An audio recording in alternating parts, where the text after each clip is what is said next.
Bismillahirrahmanirrahim. Assalamualaikum warahmatullahi wabarakatuh.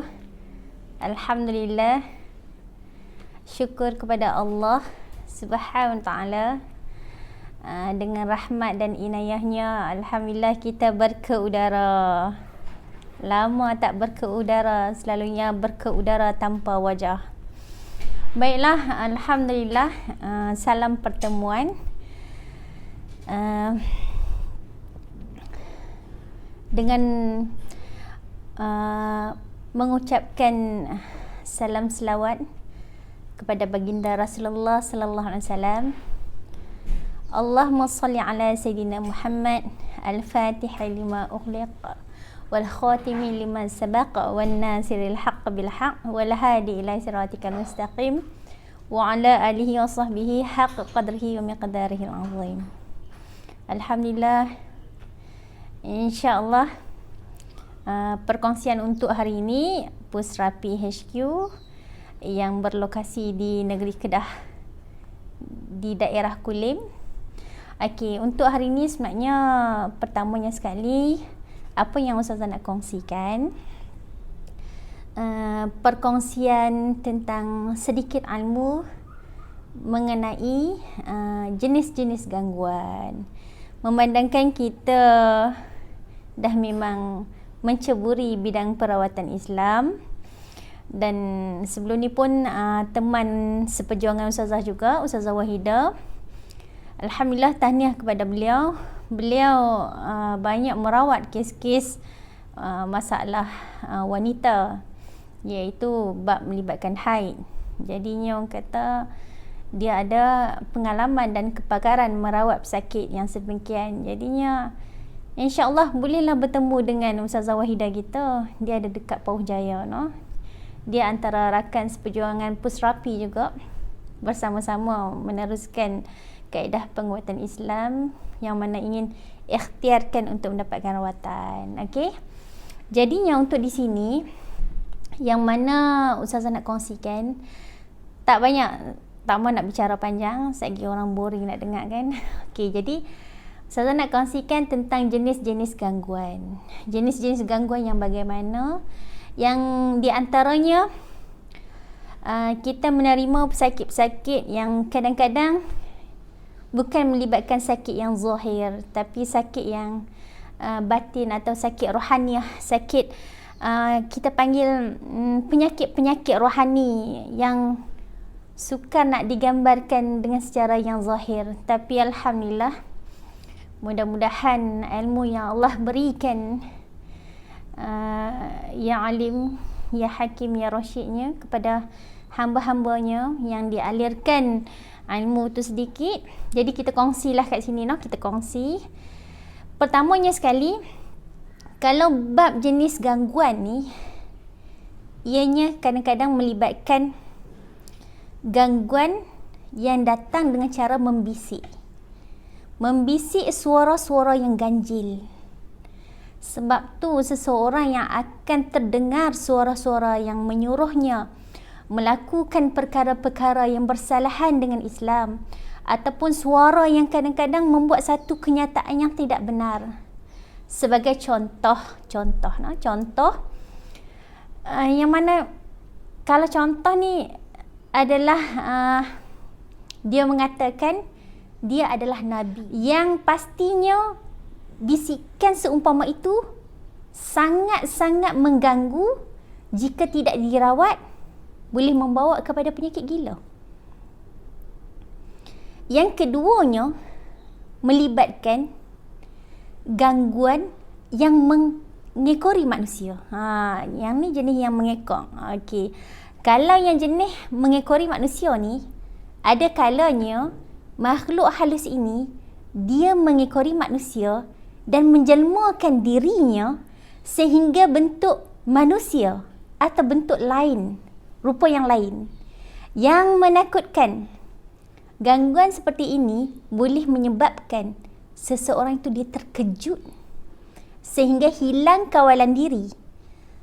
Keadaan lebih berbahaya jika dia sedang memandu kenderaan.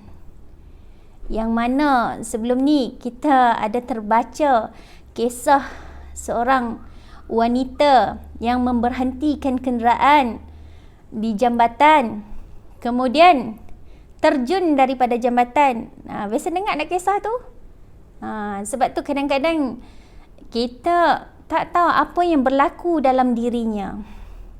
Bila mana dirinya diekori, sampai satu masa tu dia tak mampu nak kawal diri dia, nak kontrol diri dia. Ketiga, jenis gangguan yang melibatkan datang daripada mimpi.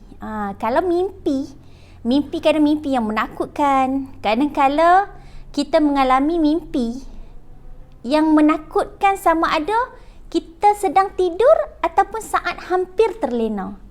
Dalam nak lena saat tu sebenarnya kita termimpi. Keadaan seperti ini juga boleh mengganggu ketenteraman seseorang yang membuatkan dia sukar untuk kembali tidur. Mimpi yang menakutkan adalah angkara syaitan yang sememangnya suka membuatkan manusia merasa tidak tenteram dan merasa ketakutan. Dan lagi satu, kalau kata gangguan yang melibatkan histeria.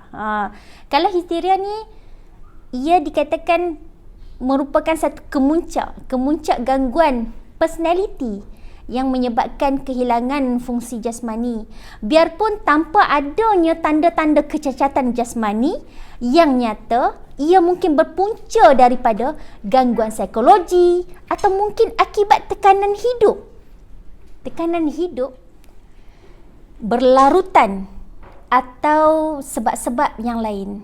Namun kalau kita lihat kembali, penyakit histeria ni mungkin juga berlaku kerana gangguan makhluk halus.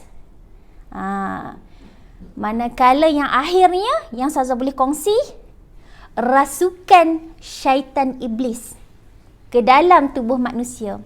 Kadang-kadang kalau kita lihat, tekanan emosi yang tidak terkawal boleh menyebabkan seseorang itu menjadi lemah jiwanya dan jasmaninya. Orang yang lemah jiwa akan diambil kesempatan oleh jin syaitan untuk merasuknya dengan cara memasuki ke dalam tubuh dia. Akibat pesakit yang akan meracau-racau, yang kadang-kadang kalau kita tengok kan, dia meracau, dan benda-benda macam ni dia akan menunjukkan bukan diri dia yang sebenar. Kadang-kadang dia tak sedar pun saat dirinya dirasuk. Malahan pula tubuhnya akan menjadi lebih kuat daripada luar biasa. Walaupun keadaan luaran kita lihat seperti lembut saja, macam tak nampak seperti kuat, tetapi di saat kerasukan berlaku tu, dia ada satu energi 10 kali ganda daripada biasa. Ingatlah di sini, walau apa jua bentuk gangguan yang dikenakan oleh makhluk halus ini terhadap diri kita, terhadap manusia itu sendiri, sebenarnya ada pendinding atau benteng yang boleh mengelakkan seseorang daripada terkena gangguan itu. Jadinya, kalau kita lihat banyak ayat-ayat Al-Quran, itulah yang dikatakan senjata umat Islam itu ada pada doa. Doa itu ada pada intipati Al-Quran. Dan doa-doa yang diajarkan oleh baginda, iaitu Nabi junjungan kita, baginda Rasulullah sallallahu alaihi wasallam, yang mana jika diamalkan boleh mengelakkan seseorang daripada terkena gangguan.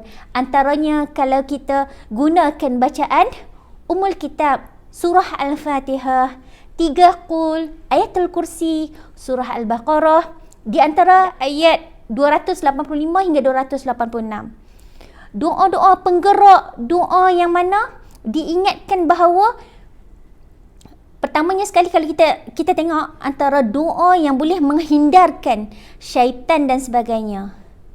Oleh itu, cuba kita terapkan benteng diri kita.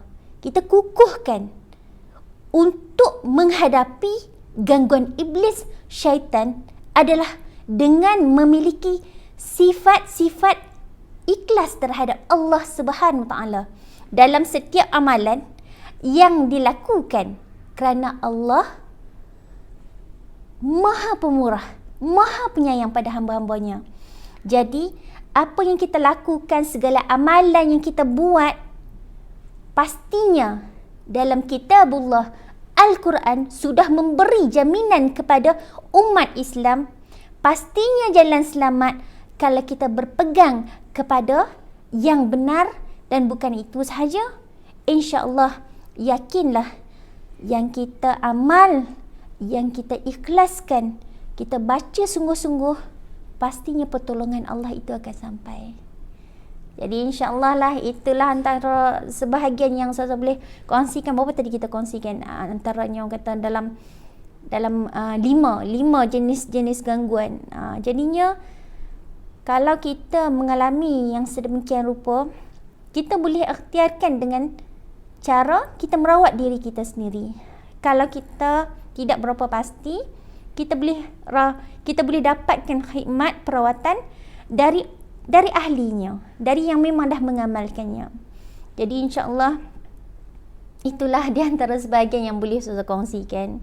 Dan insya-Allah kalau adanya orang kata topik-topik yang menarik lagi, nanti kita share lagi, no.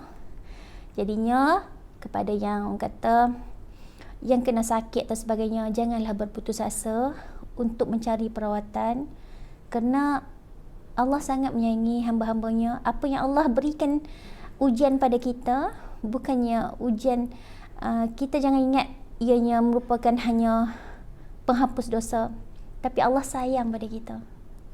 Sebab Allah sayang kita lah Allah kirimkan sakit tu. Allah nak tengok kita nak minta kat siapa. Kita nak minta kat makhluk kan, kita nak minta kat Allah. Jadi insya-Allah itu sahaja perkongsian Ustazah. Mudah-mudahan kita kuat dalam menghadapi ujian yang Allah berikan kita dikala kita masih menghuni di muka bumi Allah yang indah ini, insya-Allah. Assalamualaikum warahmatullahi wabarakatuh. Jumpa lagi.